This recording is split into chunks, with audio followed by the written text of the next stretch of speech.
Welcome to the Rugby Obsession Deep Dive. Today we are celebrating, well, a truly groundbreaking moment, I think, in rugby officiating. And alongside that, we're charting the course for the All Blacks Big Northern Tour, digging into those sources you shared with us. So our mission really is to connect these two major stories. We're unpacking the details of the 33-year-old Scotswoman making history. We've got the lowdown on the All Blacks demanding push for a Grand Slam, and why a key industry figure thinks she's actually on track to referee a men's World Cup final.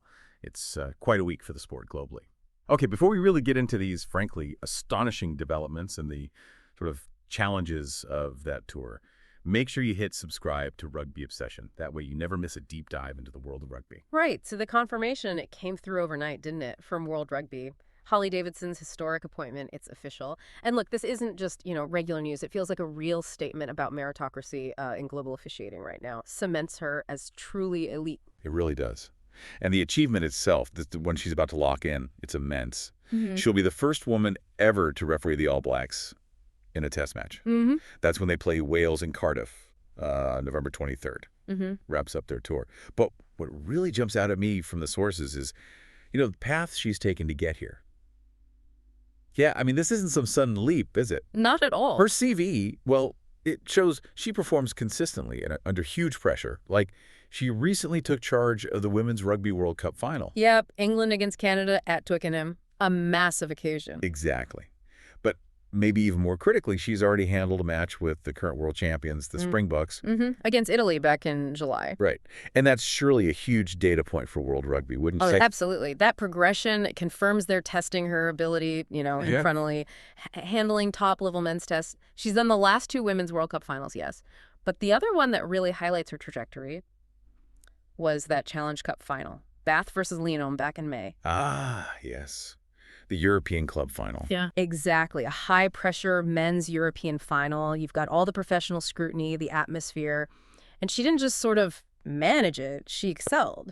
And it's that continuous success at that high level, that's why she was just named World Rugby Referee of the Year. Wow. It's hard to imagine a more comprehensive year for any referee, really.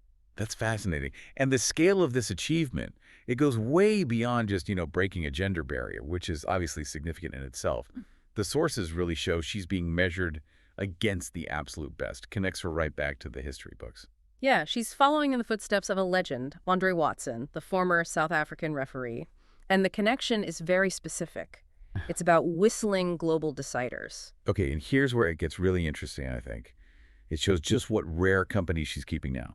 Watson is the only other referee in history to have blown the whistle in two global deciders. The 99 and 2003 Men's Rugby World Cup finals. So that puts Davidson in, well, unbelievably rare company, right alongside a true legend of the whistle. Think about that. Being appointed to two global finals, that speaks volumes about consistency, doesn't it? Managing extreme pressure, a deep, almost intuitive grasp of the laws. Yeah. You don't get those appointments just for ticking boxes, technically. You get them because you can handle the game's biggest moments, the biggest stars, with total authority. And that's the standard Davidson has hit in the women's game. Right. And it's exactly why people, industry leaders are so bullish about her future in the men's game. Which brings us neatly to Tappy Henning.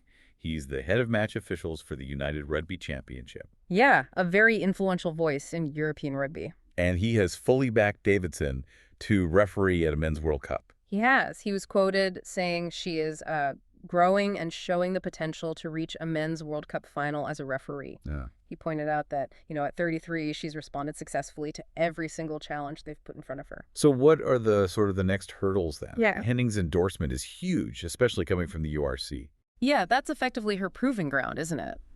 They see her handling the Challenge Cup, the pace of top-tier club rugby. So they have that first-hand evidence. I suppose the next hurdle is just demonstrating that consistency at the very highest level, the elite men's test level, which is exactly what this All Blacks versus Wales match is designed to test, right? Precisely. It's not just any old test match. It's the final match of a potential Grand Slam tour. High stakes. That pressure cooker environment, that's the final stage, you could say. The URC endorsement, yeah, sets a clear path. Okay, speaking of clear objectives and high pressure, let's pivot now to the team Davidson will be overseeing in Cardiff, the All Blacks. They got their own massive goal this November. They certainly do. New Zealand are trying to nail down their first Grand Slam since 2010 on this tour, so that's beating Ireland, Scotland, England, and Wales, all in successive weeks. Wow. It's a hugely demanding schedule, really designed to test the depth, the mental strength of this current squad and setup. Yeah, it's not just a travel plan. It's a real gauntlet, isn't it? Yeah. Each match, a different kind of obstacle.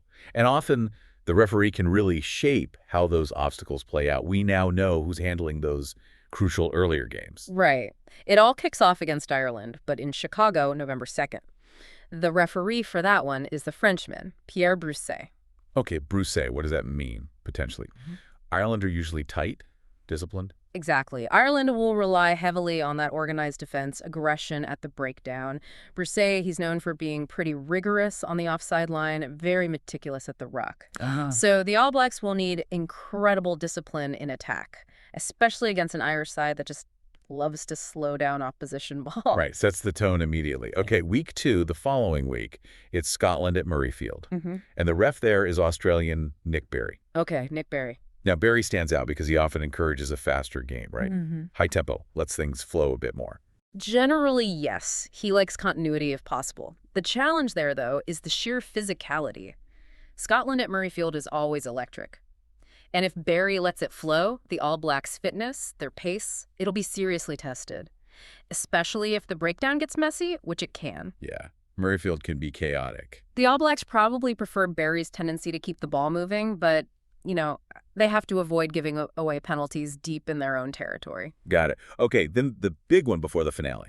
Penultimate test, November 16th, against England at Twickenham. Italian Andrea Piardi gets that whistle. And you mentioned him earlier. Yes, he refereed the All Blacks' Bledisloe Cup win at Eden Park just last month, the tense one. Right. So Piardi for England versus New Zealand at Twickenham. That feels significant. It's an interesting appointment, yeah. Piardi's known for being extremely strict, often quite quick to penalize at the breakdown and especially at the scrums. Oh, okay. Now, considering how vital the set piece and tactical kicking are against England, who will be desperate, absolutely desperate to impose their physicality at home, Piardi's whistle could really dictate the whole game structure. So if the All Blacks forwards aren't perfectly square, perfectly stable? It could easily become a penalty fest, a real kick and duel. Right. So a really demanding schedule, different refereeing styles each week, all building up to that historic finale in Cardiff. It sets the scene perfectly. The tour wraps up against Wales, November 23rd, with Hollie Davidson making history. Her appointment links her story directly to that ultimate pressure cooker, the final match of a potential Grand Slam. Yeah, that's the convergence point, isn't it? And if we connect this back to the broader picture, the one we see in the sources, Davidson's whole career path really shows the complexity, the depth of the sport that, you, the listener, are engaging with. Rugby today, it's not just defined by one league or one format or one gender. Her journey, moving successfully between the Women's World Cup, the Men's Challenge Cup, now high-profile men's tests. It's like a physical embodiment of the sport's global integration. It spans everything. European Cup, URC, Six Nations, Rugby World Cup, even Sevens, and connects all these countries, Argentina, South Africa, New Zealand, all the Northern Hemisphere powers. She seems to have mastered the sort of unique pressures and rules of engagement across all those different arenas. Yeah. Her career really shows that meritocracy in officiating isn't just talk anymore. It's truly global, operating on one shared standard of excellence. So what does this all mean then for the direction of refereeing? And, what are your thoughts on Davidson's historic appointment and the high praise she's getting? We genuinely love to hear your opinions. How do you think this momentum will impact diversity and excellence in rugby officiating around the world? And hey, if you're finding this deep dive valuable, if you're enjoying the analysis, please take just a second right now to subscribe to Rugby Obsession and maybe share this with another rugby fan, someone who needs to hear this incredible, really pivotal story. Yeah, definitely share it around.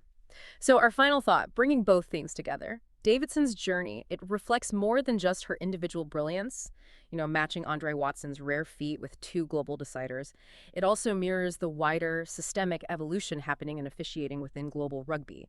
It's a clear signal, I think, from World Rugby. They're prioritizing performance, connection, a unified standard, directly linking the women's game to the very highest levels of men's tests. And this shift, ultimately, it ensures the best officials, simple as that, regardless of background, are handling the game's biggest moments. Well said. We really appreciate you joining us for this special focus, looking at both history-making officiating and the All Blacks' big Grand Slam ambitions. Be sure to subscribe to Rugby Obsession for more in-depth analyses, especially as that Northern Tour unfolds. Thank you for listening to the Rugby Obsession Deep Dive, and we'll look forward to you listening to our next episode.